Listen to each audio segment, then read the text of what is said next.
अभी यह arrange marriage थी, तो पूनम और अक्षय दोनों ही अनजान थे। उनकी शादी दोनों के परिवार वालों ने मिलकर पक्की की। दोनों ही मिडिल क्लास परिवार से थे। अब अरेंज मैरिज है, तो देखने दिखाने की प्रोसेस तो होगी ही। 15 अक्टूबर की यह बात है। अक्षय और उसके माँ पापा के साथ पूनम को देखने आए थे। पूनम एक काफी सुंदर लड़की थी। अक्षय को वह पहली नजर में ही बहुत पसंद आई। उसने पूनम को रिश्ते के लिए हाँ कहा और पूनम से भी पूछा तुम्हारा क्या निर्णय है, क्योंकि तुम्हारा निर्णय ज्यादा महत्वपूर्ण है। पूनम ने भी तुरंत हाँ कह दिया और बाद में दोनों की शादी की तारीख पक्की की गई। बहुत धूम धड़ाके के साथ दोनों की शादी कर दी गई। उनकी शादी अक्षय के घर पर हुई। अक्षय का घर शहर के एक BHK घरों जीतना था। शादी की सारी विधि खत्म हुई। बाद में दोनों अपने रूम में फ्रेश होकर अपने कपड़े बदल कर आते हैं। दोनों की वह शादी की पहली रात थी। अक्षय धीरे से पूनम को आवाज देते हुए बोलता है, आज से हमारी नई जिंदगी की शुरुआत है। ऐसा बोलकर पूनम को गले लगाने की कोशिश करता है, पर पूनम उस पर चिल्लाती है और बोलती है तुम मुझे जरा भी पसंद नहीं हो, और मैं तुमसे प्यार भी नहीं करती, इसलिए मेरी तरफ से तुम कोई भी उम्मीद मत करना। अक्षय उसकी बातें सुनकर हैरान हो गया, पर हिम्मत करके उसने पूनम को पूछा, पूनम अगर ऐसा ही था तो तुमने मुझसे शादी क्यों की? मैंने तुम्हारे साथ जबरदस्ती नहीं की थी। मैंने पूछा भी था तुम्हें, फिर तभी क्यों नहीं कहा मुझे? इस बात पर पूनम बोली, मुझे कुछ मत पूछो, 2-3 महीने एडजस्ट करो और उसके बाद हम डिवोर्स लेकर अलग हो जाएंगे। ये सुनकर अक्षय को धक्का लगा। उसने पूनम को समझाने की बहुत कोशिश की, पर उसने अक्षय की कोई भी बात नहीं सुनी और वह उसके निर्णय पर डटी रही। अक्षय उसे बोला ठीक है, तुम्हें ही ठीक लगता है तो यही करेंगे, पर मेरी एक बात मानोगी क्या? पूनम बोलती है, क्या? अक्षय बोलता है कि एक छोटी सी मदद करोगी। जब तक माँ पापा यहाँ है तब तक तुम यहीं पर रहोगी। एक बार वह गांव चले गए तो फिर सब तुम्हारे मुताबिक होगा। वह भी तैयार हो गई इस बात पर और दोनों सो गए। हर रोज का दिखावा उनका चालू था। माँ पापा के सामने पति पत्नी की तरह रहना उनको समझ में नहीं आए, इसलिए उनके सामने नाटक करना। ऐसे करते करते दिन खत्म होने लगे। दोनों ही नौकरी करते थे, फिर रोज के टाइम टेबल के अनुसार अपना अपना काम खत्म करके काम पर जाना। अक्षय रोज पूनम से प्यार से बोलने का प्रयास करता था, पर पूनम अक्षय को अनदेखा करती थी, क्योंकि पूनम की एक ही इच्छा थी कि उसको जल्दी शादी नहीं करनी थी। घर के लोगों का मन उसे नहीं दुखाना था, इसलिए वो शादी करने के लिए तैयार हुई। पर शादी करने के बाद भी वो फिर से अकेली रहने का विचार करती थी, क्योंकि उसे खुद की लाइफ किसी के साथ शेयर नहीं करनी थी। जैसे तैसे उसके दिन धकेल रही थी।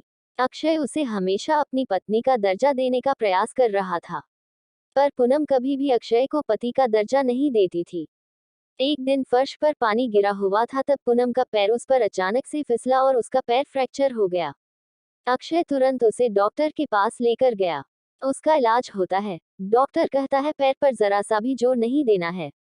उसकी काफी देखभाल करने के लिए बोलते हैं। फिर क्या, अक्षय उसका बहुत ख्याल रखने लगा। हर रोज उसके पैर की मालिश करता था। उसका पैर फ्रैक्चर होने के कारण उसे ठीक से खड़ा भी नहीं हुआ जा रहा था। घर के काम और खाने की जिम्मेदारी अक्षय पर आ गई थी, पर अक्षय को तो पहले से ही ये सब की आदत थी। इस वजह से उसे कोई दिक्कत नहीं थी। अक्षय रोज खाना खुद ही बनाया करता था। उसके माँ पापा भी उसे थोड़ा घर काम में मदद करते थे। रोज काम पर जाने से पहले पूनम के लिए नाश्ता और खाना बनाकर खुद के हाथों से उसे नाश्ता खिलाता और फिर काम पर जाता था। टाइम पर उसे फोन करके दवाई लेने के लिए याद दिलाता था। काम पर से आने के बाद सबसे पहले उसके पैरों की मालिश करता था। उसे थोड़ा चलने के लिए मदद करता था। कोई भी काम हो उसके लिए मन से करता था। फिर भी वह अक्षय को प्यार से नहीं बुलाती। उसका मन अक्षय को स्वीकारने के लिए तैयार ही नहीं था। एक दिन पूनम को देखने के लिए उसकी सहेली आए। उनकी बातचीत चालू थी, तब अक्षय दोनों के लिए नाश्ता बना कर लाया। फिर वो पूनम से बोला, मैं जरा मार्केट से हो आता हूँ, थोड़ा सामान लाना है। तुम दोनों को कुछ चाहिए तो बता दो। पूनम बोलती है, नहीं अभी कुछ नहीं चाहिए, तुम जाकर आओ। पूनम की सहेली को अक्षय को ऐसे नाश्ता लाते देखकर धक्का लगा। उसने पूनम को पूछा, पूनम घर के काम सब तुम्हारा पति ही करता है क्या? हाँ वही देखते हैं। मेरा पैर फ्रैक्चर होने के बाद से। पूनम की सहेली पूनम को बोलती है कि तुम बहुत खुशनसीब हो जो तुम्हें इतना प्यार करने वाला पति मिला। पूनम के चेहरे पर मात्र प्रश्न चिन्ह था। तभी पूनम बोली, इसमें इतना खुशनसीब होने जैसा क्या है? उसकी सहेली बोली, अरे मेरा पति मुझे पूछता तक नहीं है कि कैसी हो तुम, खाना खाया कि नहीं, और मेरे पति ने आज तक कभी मुझको चाय तक नहीं पिलाई। मुझे भी लगता था मेरे पति भी मेरा ख्याल रखे। ज्यादा कुछ नहीं, पर प्यार भरे शब्द ही बोले तो बहुत होता मेरे लिए। बहुत इच्छा होती है यार, पर इसके बजाय मुझे हमेशा निराशा ही मिली। बहुत मन दुखता है मेरा यार। ये सब सुनकर पूनम विचार में डूब गई। उसके मन में अक्षय के प्रति प्यार जगने लगा। अक्षय का प्यार उसकी आंखों के सामने आने लगा। वह उस पर जान छिड़कता है, यह उसे समझने लगा। अभी धीरे धीरे पूनम को भी अक्षय से प्यार होने लगा था। वो उस पर विश्वास करने लगी थी। अक्षय के मन पर मात्र एक ही डर था कि माँ बाप गांव गए तो हमारा डिवोर्स हो जाएगा। पूनम मुझे छोड़कर चली जाएगी और समाज में मेरी इज्जत कम हो जाएगी। तभी माँ पापा अक्षय को बोलते हैं कि अभी हमें गांव जाना चाहिए, थोड़े दिन रहकर खेती वगैरह करके आते हैं। अक्षय उनको जाने नहीं देना चाहता था और उनको डिवोर्स के बारे में भी बता नहीं सकता था। अक्षय सोच रहा होता है कि अभी पूनम को सब कैसे पूछे, कैसे बोलूं उसके साथ। ऐसे सोचते सोचते ही सो जाता है। सुबह उठता है तो देखता है कि पूनम बहुत जल्दबाजी में थी। वह जॉब पर जाने के लिए निकलती है।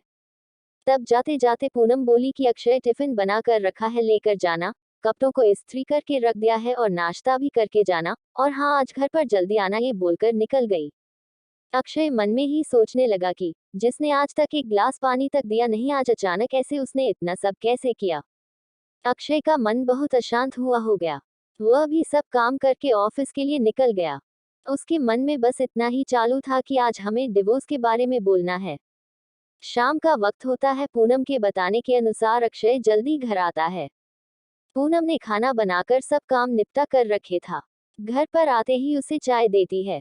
ये सब अक्षय के लिए नई बात थी। चाय पीते पीते अक्षय धीरे से पूनम को पूछता है, पूनम तुम ठीक तो हो ना? तुमने निर्णय तो लिया ही होगा ना? मुझे छोड़कर जाने वाली हो इसीलिए सब कर रही हो ना? इस पर पूनम बोलती है, मैंने अपना फैसला ले लिया है और मैं कहीं पर भी नहीं जा रही हूँ। मेरी पूरी जिंदगी में तुम्हारे साथ जीना चाहती हूँ। और जाकर अक्षय को गले लगा लेती है। वो बोलती है, मैं तुम्हें छोड़कर कहीं नहीं जाऊंगी, मैं तुमसे बहुत प्यार करने लगी हूँ और अभी यह हमारा रिश्ता कोई भी नहीं तोड़ सकता। जिंदगी में बहुत बड़ी भूल हो गई होती मुझसे अगर मैं तुम्हें खो देती तो। अरेंज मैरिज करके भी तुम्हारे जैसा इतना प्यार करने वाला पति मुझे मिला, यही मेरी खुशनसीबी है।